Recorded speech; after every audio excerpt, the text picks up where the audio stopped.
సృష్టి మంటల సహగమనం ఒకసారే బలి చేస్తుంది.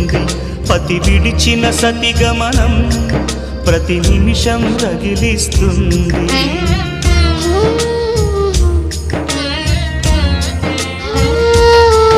ఆ జ్వాలలతోనే జీవించేటి ధైర్యం అందిస్తూ ఓ బంధువులారా దీవించండి దీర్ఘ సహనమస్తు.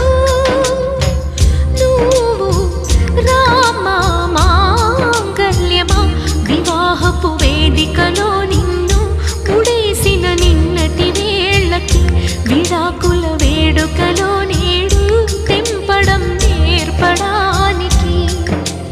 పందిరి వేసిన ఆకాశానికి యువమ్మా ఆహ్వానం, పీటలు వేసిన ఈ నేలమ్మకి యువమ్మా ఆహ్వానం.